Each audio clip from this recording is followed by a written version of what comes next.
आइए आज देखते हैं छायावाद के प्रमुख 4 स्तंभों में से एक एवं प्रगति के सुकुमार कहे जाने वाले कवि सुमित्रानंदन पंत द्वारा लिखे हुए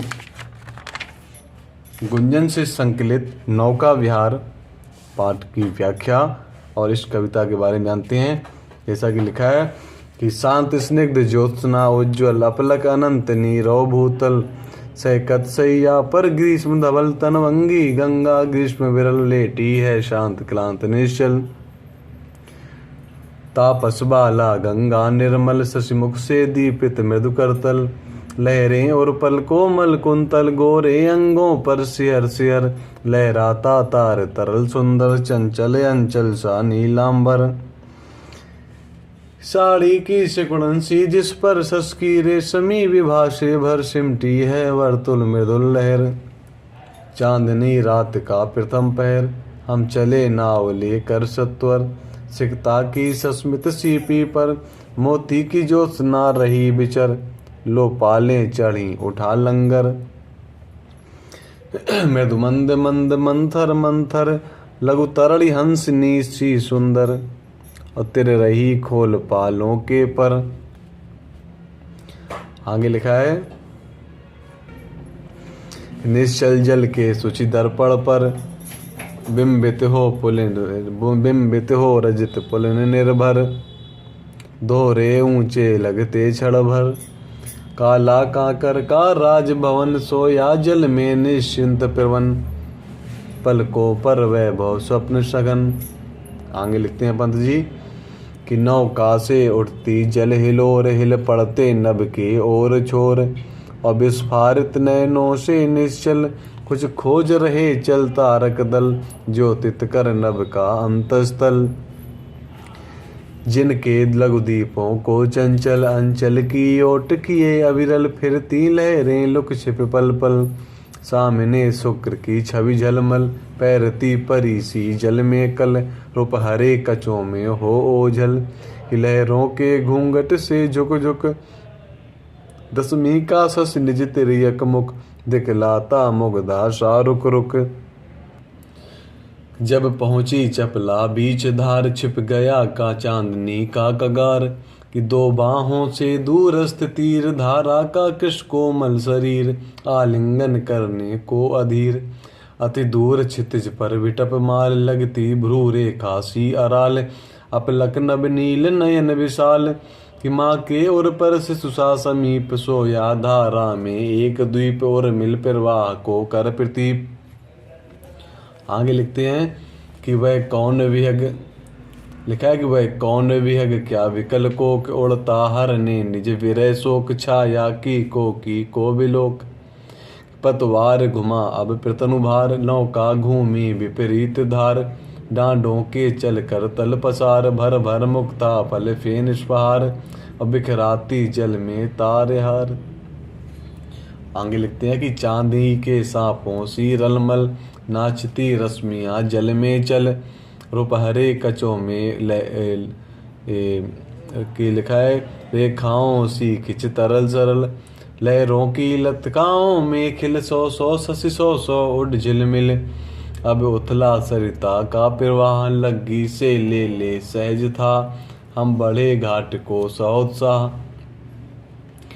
आगे आता है अंतिम पद कि ज्यों ज्यों लगती है नाव पार और में अवलोकित सत विचार कि इस धारा सा ही जग का क्रम शाश्वत इस जीवन का उद्गम शाश्वत है गति शाश्वत संगम शाश्वत नभ का नीला विकास शाश्वत शशि का यह रजत हास शाश्वत लघु लहरों का विलास हे जग जीवन के कर्णधार चिर जन्म मरण के आर पार शाश्वत जीवन नौका विहार मैं भूल गया अस्तित्व ज्ञान जीवन का ये शाश्वत प्रमाण करता मुझको अमरत्व दान करता मुझको अमरत्व दान। आइए इसकी व्याख्या देखते हैं। तो ये नौका विहार उस समय की बात है जब सुमित्रानंद पंत जी अपने कवि मित्रों के साथ में प्रतापगढ़ काला कांकर की रियासत जहाँ पर है उसी के पास में बहती हुई गंगा की अविरल धारा में नौका विहार करने के लिए शाम को निकलते हैं। और इन्होंने नौका विहार को जीवन रूपी नौका विहार से जोड़ने का प्रयास किया है। तो आइए देखते हैं। कहते हैं देखिए माहौल कैसा था वहाँ का, नज़ारा कैसा था, प्राकृतिक शोभा कैसी थी। और आप प्रकृति के सुकुमार कवि हैं भी, तो क्यों ना प्रकृति को अपनी सहचरी बनाकर उससे कार्य कराएंगे। लिखा है शांत स्निग्ध ज्योत्सना उज्ज्वल, चारों तरफ स्वच्छ चांदनी बिखरी हुई थी। ज्योत्सना उज्ज्वल माने स्वच्छ चांदनी जो बहुत ही शांत थी, स्निग्ध माने मुलायम में होती है। तो शांत स्निग्ध ज्योत्सना उज्ज्वल, इसका अर्थ हो जाएगा कि चारों तरफ स्वच्छ चांदनी बिखरी हुई थी। अपलक अनंत, अनंत माने आकाश, अपलक यानी टकटकी लगाकर बिना पलक झपकाए जमीन को देख रहा था। और नीरव भूतल, पूरी धरती पर नीरवता छाई हुई थी, अर्थात शांति छाई हुई थी। आगे देखिए क्या दृष्टांत आता है। लिखा है कि सैकत सैया पर ग्रीष्म, सैकत सैया पर दुग्ध धवल, सैकत माने बालू, बालू रूपी सैया पर दुग्ध धवल माने दूध के समान सफ़ेद, तनवंगी गंगा यानी पतली धार वाली गंगा, ग्रीष्म विरल जो कि गर्मी के कारण विरल हो गई है, पतली धार वाली हो गई है। तो कह रहे गंगा रूपी नायिका किस प्रकार से लेटी हुई है, लेटी है श्रांत क्लांत निश्चल। श्रांत माने थकित, क्लांत माने मुरझाई हुई, और निश्चल माने स्थिर होकर या अचेत होकर लेटी हुई है। तो कहेंगे कि बालू रूपी सैया पर दूध के समान सफ़ेद धार वाली, ये दूध के समान सफ़ेद पतली धार वाली गंगा रूपी नायिका थकित, मुरझाई एवं स्थिर होकर लेटी हुई है। आगे देखिए क्या मानवीकरण कर रहे हैं कवि, पूरी कविता में मानवीकरण ही हुआ है। लिखा है तापस बाला गंगा निर्मल, लगता है कि जैसे कोई तपस्विनी गंगा रूपी निर्मल माने स्वच्छ बाला, जिसके लिखा है सस्मुख से दीपित मृदु करतल, जिसके उसके सस्मुख यानी चंद्रमुख से, यानी चंद्रमा को उसका मुख मान लिया है। तो कहते हैं कि गंगा रूपी कोई तपस्विनी बाला जैसे अपने सस्मुख से, अपने चंद्रमुख से दीपित मृदु करतल, उसके चंद्रमुख से उसके दोनों हाथ जो है दीपित हो रहे हैं, प्रकाशित हो रहे हैं, उसके मृदुल हाथ। और लहरें कह रहे जो गंगा की लहरें हैं, मानो उस तपस्विनी गंगा रूपी नायिका के बाला के लिए क्या काम कर रही हैं लहरें। तो कह दिया लहरें और पर कोमल कुंतल, लहरें उसके हृदय पर लहराते हुए कोमल यानी मुलायम, कुंतल माने बाल के समान प्रतीत हो रहे हैं। आगे देखो आता है कि गोरे अंगों पर शेयर शेयर, उस गंगा रूपी नायिका के गोरे अंगों पर शेयर शेयर माने ठिठुरता हुआ लहराता तार तरल सुंदर, जो तारों से युक्त आकाश है उसका प्रतिबिंब जो बन रहा है पानी में, वो कैसा लगता है, चंचल अंचल सा नीलांबर। वो चंचल यानी चलायमान, नीलांबर अर्थात नीले अंबर यानी कपड़ों वस्त्र के समान प्रतीत हो रहा है। अर्थात गंगा रूपी नायिका के गोरे शरीर पर ठिठुरता हुआ चांद और तारे से युक्त पड़ने वाला गंगा में प्रतिबिंब उसके चंचल नीलांबर के समान प्रतीत हो रहा है, नीले वस्त्रों के समान प्रतीत हो रहा है। आगे देखो क्या लिखा है। लिखा है कि साड़ी की सिकुड़न सी जिस पर सस्की रेशमी विवाह से भर सिमटी है वर्तुल मृदुल लहर। कह रहे जो वर्तुल मृदुल लहर, जो वर्तुल माने टेढ़ी मेढ़ी, मृदुल माने कोमल लहरें हैं, और किससे भरी हुई हैं लहरें, सस्की रेशमी विवाह से भर, जो कि चंद्रमा की रेशमी प्रकाश से विवाह से प्रकाशित हैं। वो साड़ी की सिकुड़न सी, वो गंगा रूपी नायिका की साड़ी की सिकुड़न के समान प्रतीत हो रही हैं। दूसरा स्टंजा देखेंगे, इसमें आता है कि चांदनी रात का प्रथम पहर, पहर 8 होते हैं, 3 घंटे का एक पहर होता है। तो 6 बजे से 9 बजे तक पहला पहर। तो कह रहे 6 से 9 के बीच का समय भी उन्होंने बता दिया है पंत जी ने। कह रहे हैं कि चांदनी रात है का प्रथम पहर यानी प्रथम पहर था। हम चले नाव लेकर सत्वर, कह रहे हम अपनी सारे दोस्तों के साथ नावों को लेकर सत्वर माने शीघ्रता से आगे बढ़े। तो कह रहे हैं सिकता की सस्मित सीपी पर मोती की ज्योत्सना रही विचर। कह रहे अगर हम सिकता माने बालू के मुस्कुराते हुए दोनों कगारों को हम सीपी मान लें एक, तो कह रहे हैं मोती की ज्योत्सना रही विचर। तो उसमें गंगा रूपी शुभ्र श्वेत उज्ज्वल गंगा रूपी मोती की ज्योत्सना उसमें विचर रही थी। तो कह रहे हैं आगे लिखा है कि लो पालें चढ़ी, सब लोगों ने अपने अपनी नावों की पालें चढ़ा ली। पाल एक कपड़ा होता है पॉलीथीन के, मजबूत पॉलीथीन का, जो कि नावों के ऊपर बंधा होता है, जिससे नाव को आसानी से मोड़ा जा सके, हवा को आराम से डाइवर्ट कर सकें। तो कह रहे सब लोगों ने अपनी अपनी नावों में पाले चढ़ा ली, उठा लंगर, और सभी ने लंगर उठा लिए। लंगर होता है एक वजनदार लोहे का होता है, उसमें रस्सी बंधी होती है पतली सी, उससे क्या करते हैं गहराई मापते हैं कितना गहरा है कहाँ पे। तो कह दिया कि लो पाले चढ़ी उठा लंगर, सब लोगों ने अपने अपने पाले उठा ली और चढ़ा लिया और लंगर को उठा लिया। अब देखो नावें चलती कैसी हैं, देखो कैसा मानवीकरण कर रहे हैं कवि। लिखा है मृदु मंद मंद, बहुत ही मृदुल और मंद मंद, मंथर मंथर, बड़ी मंथर चाल से चल रही हैं। लघु तरणी, जो कि छोटी नावें हैं, तरड़ी हैं, लेकिन देखने में कैसी लग रही हैं, लघु, ये तरड़ी जो है छोटी सी नावें, हंसनी सी सुंदर, वो हंसनियों के समान सुंदर प्रतीत हो रही हैं। और मानो तिर रही खोल पालों के पर, वो पाल जो पतवार है उसके पाल रूपी पतवारों रूपी अपने पंखों को खोलकर ऐसे तैर रही हों, तिर रही खोल पालों के पर। दूसरा प्रतिबिंब क्या खींचता है कवि, कहता है कि निश्चल जल, जब जल निश्चल माने स्थिर हो जाता है तो कह रहे शुचि दर्पण, तो वो एक पवित्र दर्पण के समान प्रतीत होता है।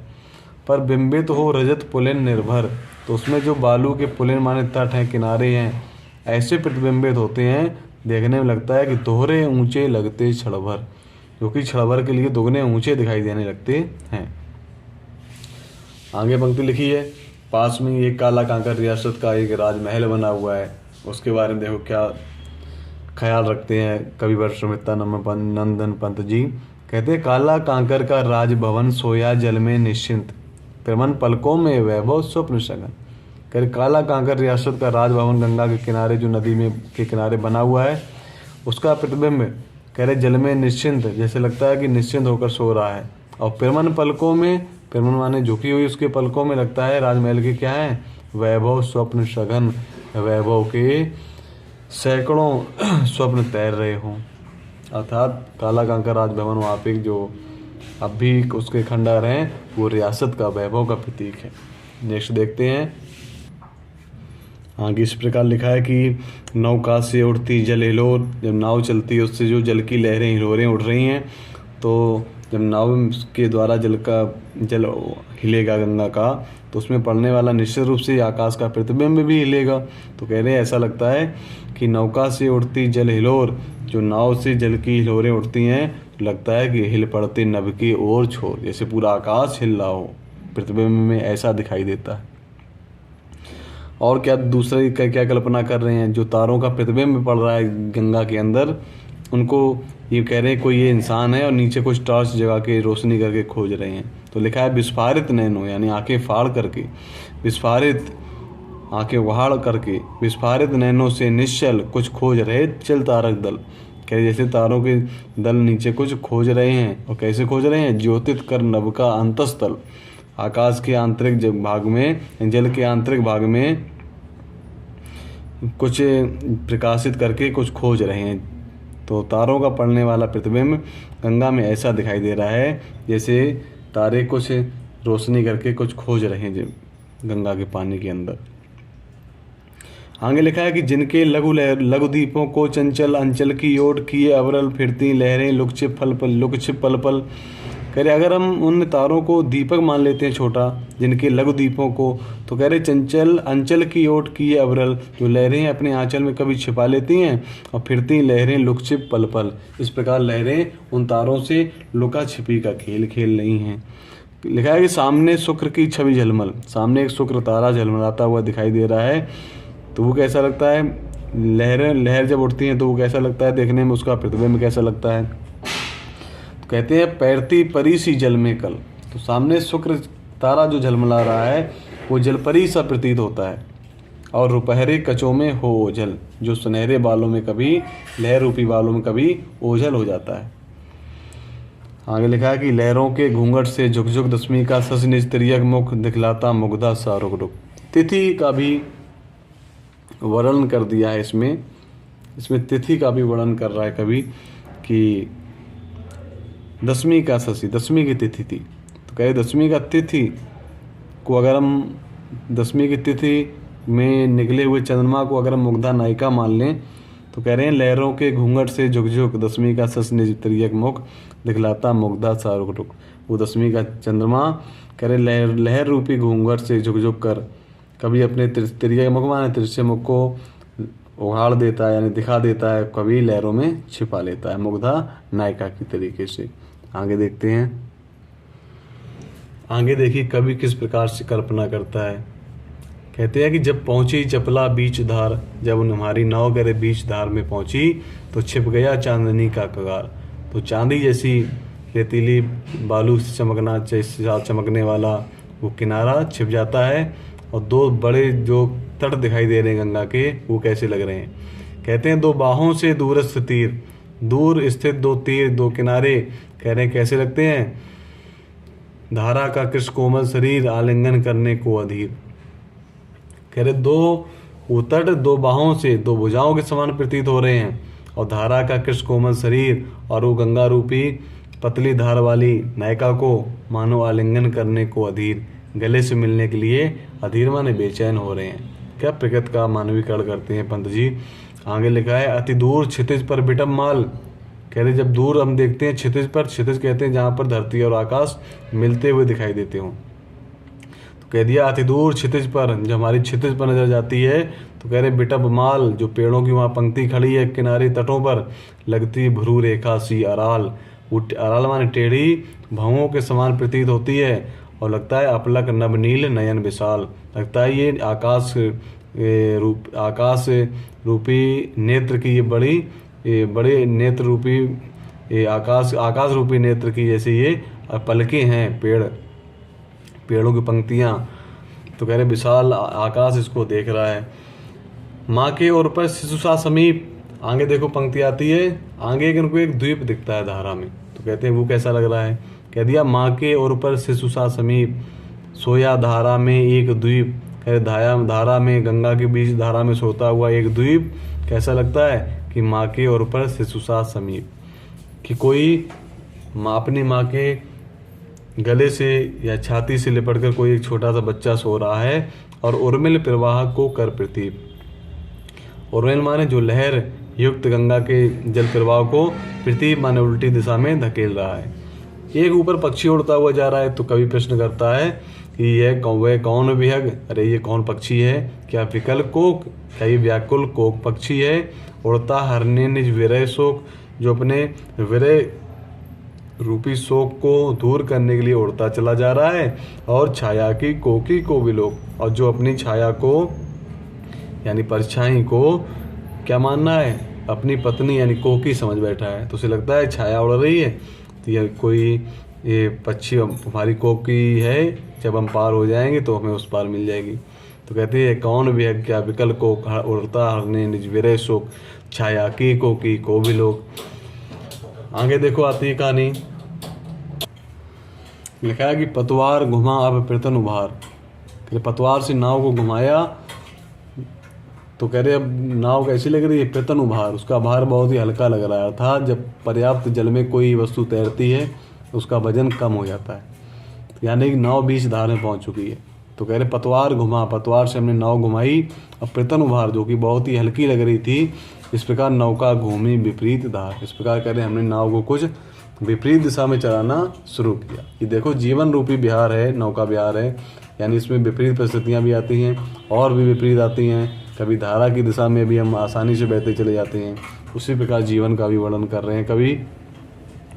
करें नौका घूमी विपरीत धार, अब हमारी नौका विपरीत धार में घूमती है। डांडों के चल करतल पसार, करे जैसे डांडे रूपी करतल को पसारते हुए भर भर मुक्ताफल फेन इस पहाड़, जो उसमें झाग बनने हैं।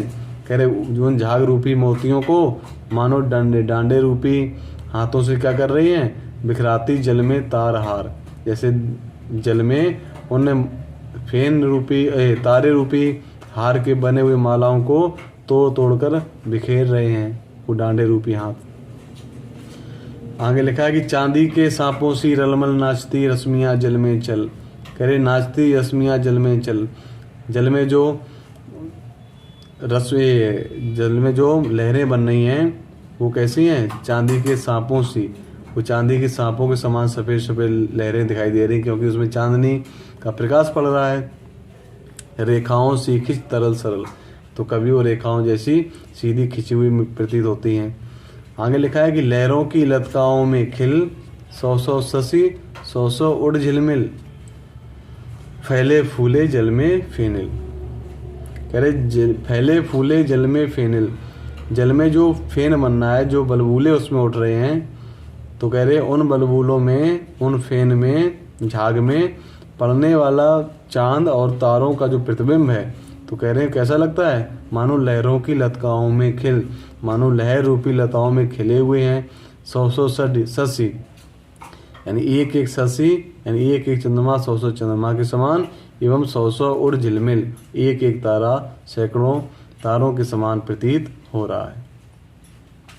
आगे देखिए क्या आता है, लिखा है कि अब उथला सरिता का प्रवाह लग्गी से ले ले सहज थाए, हम बड़े घाट को सौ उत्साह।